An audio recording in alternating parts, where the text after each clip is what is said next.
What's up everyone, this is Will from the Commander Duo coming at you with another deck profile. Today we are doing a deck profile on Omnath, the Locus of Creation, notably known as one of the most, I guess the most broken Omnath of the four. And there we go, wasn't focusing. So yeah, we'll just get into this deck profile here. He's a red, green, white, blue commander. When he enters the battlefield we get to draw a card, and then he has 3 separate landfall triggers. I'll put the card up to the side here so you can clearly read what it does. So the first one that triggers is you get to gain 4 life. That's the first landfall you play. The second landfall, you get to add red, green, white, blue to your mana pool for that phase. And then the third one is it deals 4 damage to each opponent and each planeswalker you don't control. So you can only trigger up to 3 landfalls with this guy per turn unless you can flicker him or remove him from the field, bring him back. But still, super good commander. He favors landfall, but there's a lot of different ways you can play. Also made just a couple little elemental tokens a while back for him. So I made it like an Omnath one, Maelstrom Wanderer, and then another Maelstrom Wanderer just as some tokens, just because we do generate our tokens. But without further ado, we'll get into this here. Yeah, so I hope you guys enjoy. So starting off, we have the Maelstrom Wanderer. He gives all creatures haste, which is very nice, and he cascades twice. So he's one of the best cards, in my opinion, in this deck. You bring him out, even if he gets countered, you still get your cascades. So he can turn the game very quickly. So one of my favorite cards, and the artwork is just awesome. Next we have the Ramanop Excavator. He lets you play lands from the grave. Super great when we have tons of fetch lands. So, awesome addition. Next we have Titania, Protector of Argoth. She's really cool. When she enters battlefield, return a land from grave to battle. So you can grab like a fetch, preferably. And then when a land you control goes to a grave, you get to make a 5/3 green elemental. So every time we crack lands, we're making those, so ton of value. Next, this is one of the ones that was newer from the set. Multani, Yavimai's Avatar, has Reach and Trample. I think this actually came in that a boon set. I don't remember, but it's an awesome card. It has Reach and Trample, gets +1/+1 for each land card you control and each land in your grave, which can be a lot, and then this can return from grave back to hand for 2 mana. You have to bounce 2 lands back to do it though, but it's still cool to have its own recursion.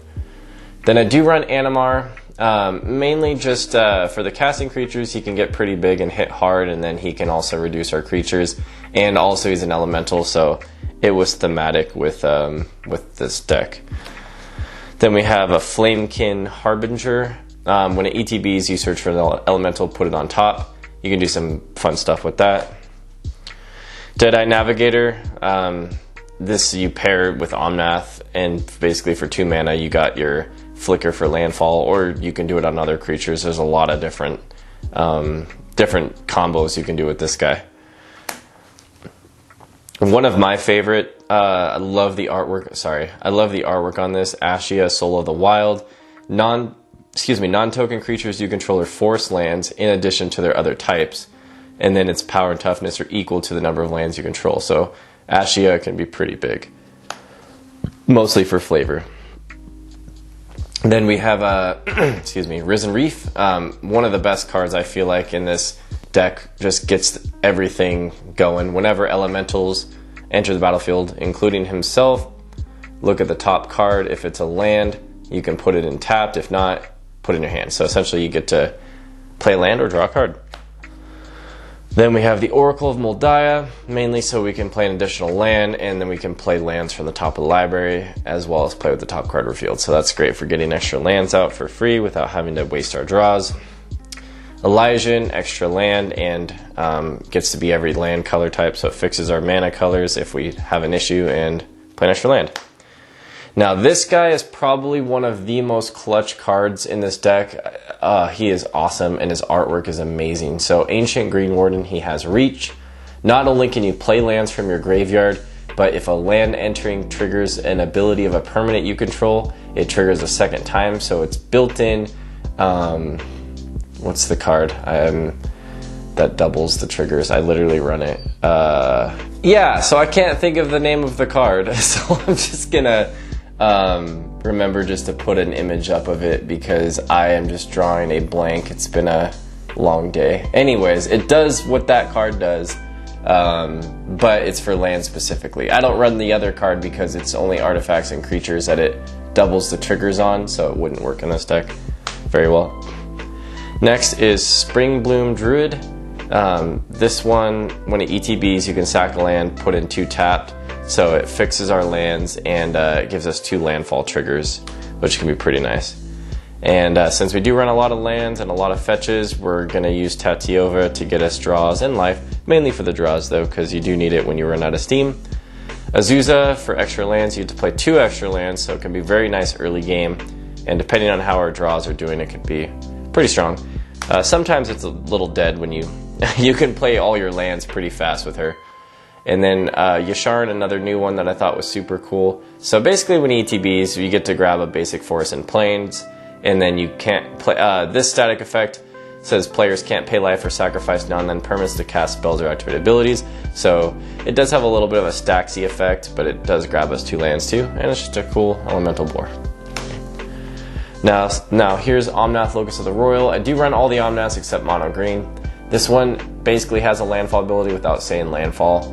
When he ETBs, he deals damage equal to the number of elementals you control to any target. So that's kind of cool. And then when a land enters under your control, he gets a counter. And then if you control 8 or more lands, you start drawing every time. So pretty nice. And he's for flavor. This is my favorite Omnath. Super powerful. He's a high cast, but whenever land enters, you create a 5/5 red and green elemental, and then when him or any elementals die, they deal 3 damage to any target. So you build up a board of these, and it's hard to get rid of them without getting punished. And then we also run Avenger of Zendikar. I mean, we have to get our plants, then our landfall buffs our plants. Awesome card. And this is probably the most toxic landfall card in here. Royal Elemental. We basically can steal any target creature from an opponent for as long as you control Royal. Every time a land enters, can be super clutch. High cast, but... And then one of the new ones, one of my personal favorites for going combat heavy, is Maraud. Each creature you control gets +1 for each time it's attacked, and then when you do a land, you get an extra combat, and that can keep going as long as you can keep producing lands. This is one of our win cons. And so if you've attacked twice, you get a buff each time after you've attacked this turn. So your first attack, you don't get a buff. The next attack, you get +1, then +2, +3. And then, yeah, it's a crazy card. Really, really cool artwork. Then we have Ameria Shepherd. Great card. I mean, it gives us so much value. If you manage to play a plains, you can return things back to battlefield. Otherwise, they go back to your hand. Non-land permanent specifically, so pretty nice. Then we have Pylath, the World Sculptor. Not as good as Avenger of Zendikar, but still pretty cool. Awesome artwork. And this one instead, when it enters, creates a 0/1 plant for each basic land. We do actually have a lot of basics, so that's okay. And then landfall, you get to put 4 counters on 1 plant. So this guy buffs plants really big, but only like 1 plant at a time rather than Avenger that does all of them equally. And then our good old Scute Swarm. This is another one of our win cons. This can quickly get out of hand and generate 60 plus. And I'm not going to go into any higher numbers because, I mean, yeah, I can produce hundreds easily, but, you know, 60 plus is when it gets into that range of being pretty lethal already. So yeah, awesome card. Basically, once you get... It starts duplicating insects, but once you have 6 or more lands, it starts duplicating Scute Swarms, and then each Scute Swarm sees its own trigger, and it's just, yeah, you can imagine how quickly that gets out of hand. So then our Lotus Cobra, our super clutch card. Every time a land enters, add 1 mana of any color. Awesome card. Really love the artwork they did on it, on the Zendikar Rising print. Bane of Progress. This guy, ever since my first deck, which is Azuri, I've loved Bane of Progress. He can be pretty triggering, but he just clears the board of artifacts and enchantments, which we don't run a lot of, so he can clear a lot of big threats. And then he gets a counter for each one he destroyed. We don't run that many artifacts or enchantments, so he's in there to stop stacks and other things like that kind of prevent this deck from doing things, because it's kind of just a combat deck. It has a few different win cons, but there's no infinites, and it's mostly through combat damage essentially, that or through Omnath effects that it gets this damage through. And then since we don't have many artifacts, I do run the Collector Oof. You know, people playing artifact decks, tons of cards. Artifacts are just so scary, and it helps me contend with them and kind of slow people down. So, oof. That's it for the creatures, actually. So now we're moving on to Planeswalkers, which I do run 3 of, starting with Nissa Vital Force. This card is cool because once we've done this ability once and it lives, we can just nuke her for 6, and then whenever we play a land for the rest of the game, we draw a card, and then we just have the best built-in draw power for the rest of the game. So just amazing. Just, you want to make sure you play this when you actually have something to back it up, because that's the only reason why I play it, is just to get that effect off. Then we have Nissa Worldwaker. I mainly play this to get, I mean, you can use it for the creature effect to get a creature land, but I usually use it to untap 4 forests, because that also includes the forests that are like shocks. So pretty cool. And then we do run that Wrenn and 6. Return a land from grave to hand, and then you can deal damage to a target, but it's mostly for returning lands to hand. And of course, that ability is pretty cool, but it has a combo lock with the Strip Mine Wasteland, where you can do that to someone early and kind of keep them at bay. Good in 1v1s especially, but I try not to ever do that in pods, because again, we're playing for fun. But there's only so much fun your opponents can have when you play Magic. And then we do Strionic Resonator, just to get our double triggers on like Omnath. There's so many different double triggers that can be very powerful. For only 2 mana to get that ability, it's definitely a great card to add. Then we do, just for some extra mana, I just do a Signet and a Soul Ring, nothing else, because this deck generates mana so quickly and easily. So just those 2. Then we do run Crucible of Worlds, because we're always going to have ways to play lands from the graveyard. So Ramanop might not, you know, see it in the game. You might not see them. So having 2 different cards that do the same thing is nice, because when they're on board, you're almost always having a good time. Then we have Lithoform Engine to wrap up the artifacts. I love this card. I run this card. It's not focusing. Hold on. There we go.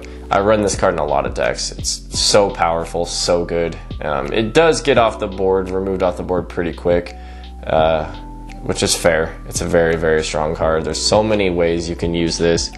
It's just the best toolbox card. So that wraps up our artifacts. Moving on, we have enchantments. Starting with Felidar Retreat. For the landfall trigger, you can get some 2/2 white cat beasts, or you can just put a counter on every creature you control and give them vigilance. Depending on your situation, whether you've gone wide or you just need blockers, you're never not going to get value out of this card. It's just awesome. We do run the Exploration for our additional land each turn. That's always clutch early game, and as long as you can keep your hand looking good and keep lands going, I mean, it has its value there. But I'd say early game is where it really shines, and sometimes late game. We got Rhythm of the Wild for haste, just to give our creatures haste. They also can't be countered when you have this out. You can choose either haste or a +1 counter, so depending, you might choose the latter, but having haste is always nice. And same with Ascendancy, it's the same thing, but it also can give us some draws when our creatures are 4 or greater, so it has dual use. Asceticism to protect our creatures from being targeted, and to hopefully have the mana to regenerate them from board clears, things like that. Then we got Sylvan Library, just to kind of fix our hand, draw extra if we need to. Luckily, since we gained quite a bit of life through Omnath, it's not always a problem taking a couple extra cards and paying for it. Then we have our Crop Rotation. Great for playing a land, tapping the land, sacking it, grabbing a fetch land, because it doesn't come in tapped, and then you can crack the fetch land. So essentially this with a land gets us our 3 landfalls, which is usually pretty good. And then Ghostly Flicker, there's a lot of different ways you can use that. Return of the Wild Speaker, you either use it for draw power, or you just use it to... I don't have Craterhoof Behemoth in here. I don't even own the card, actually. I need to get on that, but I don't know. I sometimes use this to literally buff a bunch of plants or Skeet Swarms and just swing for games, so it just depends how you want to use it. Heroic to protect our creatures. Teferi to protect everything. And then we got Growth Spiral, draw a card, play land. Pretty artwork, mostly for flavor. A Roiling Regrowth, same thing, flavor, and it's a good card. Sack a land, search for 2 basic lands, put them in tapped. Gets us all them landfall triggers. Then we do our Worldly Tutor to get us creatures that we need at the time. I usually go for Maelstrom Wanderer when I want to make a big play, Maraud if I want to try to get extra combat. It just really depends what you need to kind of get your game going. So lots of uses for that. Now I don't really run counter spells in here. You could easily float counter spells in and move some stuff around. But I do run a Cyclonic Rift for the later game when I got a bunch going on, but everyone else does. I usually have a ton of mana to overload this. It's the only one, and believe it or not, it kind of reminds me of flavor because it's all elements. So it's kind of an elemental flavor card, but not really because it's a pretty toxic card. But it's the only blue card I run here that does negative things to people, like counters. But then for ramps, we have just Cultivate and Kodamas. They used to run more, but it just isn't needed in this deck. Like a Rampant Growth, Farseek, I just didn't really care for them. Then we got Explore, draw a card, play an additional land. Then this I picked up somewhat recently. I think this card's really great. So you can return all land cards from grave to the battlefield tapped. So all your fetches you can bring back, and then next turn just do whatever you need to do with them. One of my favorite cards, Rishkar's Expertise. I absolutely love this card. Draw cards equal to the greatest power among creatures you control. You may cast a card with mana 5 or less from your hand without paying its mana cost. So even if you just did it on an Omnath and it was a 4/4, you're getting 4 cards for 6 mana, and you're also playing a card 5 or less. So you get so much value out of this card, it's insane. Sad day when it gets stopped, but that's okay. Next we have Urban Evolution, draw 3, play additional land. Because we do need draw power. This deck can steam out pretty quick if we're dropping lands all the time. This card I really love the art on. I love what it does. It's kind of just a little gamble card, and I just think it's fun. You look at the top 5, you can put any number of permanents from among them onto the battlefield and the rest into your hand. So it's a big cost, very fixed on the mana, but you at least get 5 cards in your hand, and then any permanents can go onto the battlefield for free. So it can be kind of a cool go big or go home kind of card, last ditch effort, who knows, a great card to top deck. And it's just cool. Next we have Finale of Devastation and Green Sun Zenith. So we mainly use these guys to get out a creature that we really need to get things going, because sometimes there are some combo pieces where you just need a specific card to just get everything going. Maybe Maelstrom, Ancient Green Warden. Maybe it's early game and you just need like a Lotus Cobra or something out. I just like having access to just bringing something out from the deck, and a lot of our stuff is on ETB, so yeah. And that is it for sorcery and instants and enchantments. So last but not least, we'll be moving on to our lands. And this is my current land ratio. So starting off, and of course we had to go with all Zendikar lands. You just gotta. So I got 4 forests. Then we got 2 plains. This is actually one of my favorite plains artwork of all time. I love it. We got 3 islands. And I run 3 mountains. Plains come in the least in this, forest the most, and then I just went with an even mix of those. So yeah, got a lot of basics because we have a lot of cards that search out basics. So yeah. Next, moving on to kind of just like our utility lands, we do have Field of the Dead just to grant us some bodies, because we do get a lot of lands out in this deck, so it's nice to get those zombos out. Reliquary Tower in case we do get to draw a lot. Sorry about the focus. There we go. And then no maximum hand size. It's nice.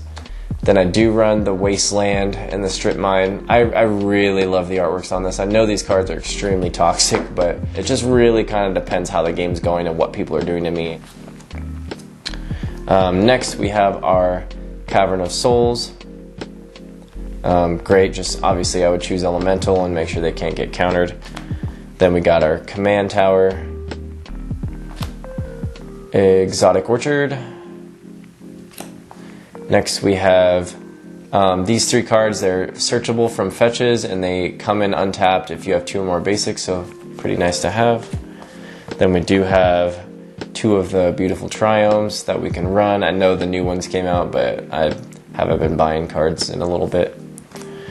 Next we have some Shocks. We have Hollowed Fountain, Stomping Grounds, Breeding Pool, Steam Vents, Temple Gardens. Just these 5. I think these are the only 5 I can run. I could be wrong about that. No, yeah, I'm definitely wrong about that. But these are the 5 that I wanted to run.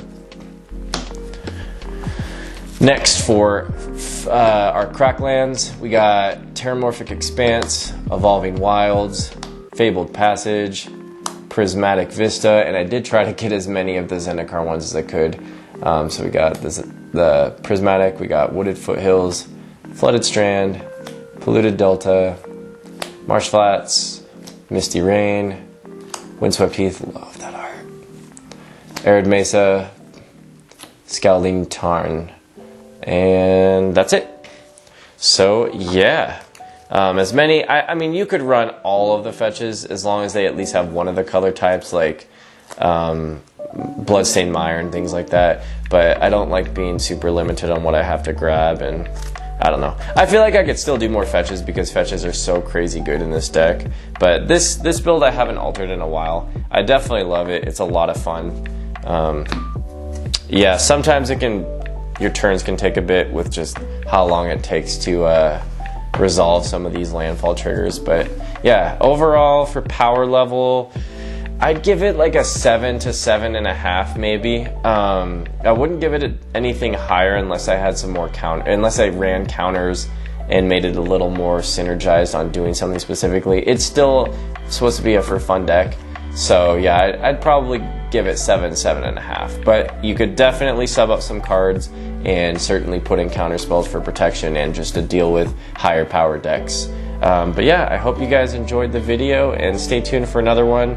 The next one up will be vampires. So Alexis is very excited to show you guys. Have a good day. Bye.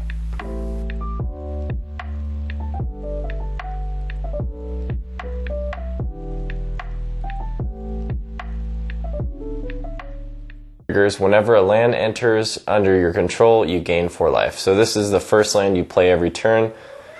He basically has built-in life gain. And now I'm going to stop the video because of Abby. And then it has 3 different landfall abilities. Excuse me. The first landfall ability is when it enters the battlefield, you gain 4 life. So essentially every turn, as long as you play a land and he's on board, you're going to get at least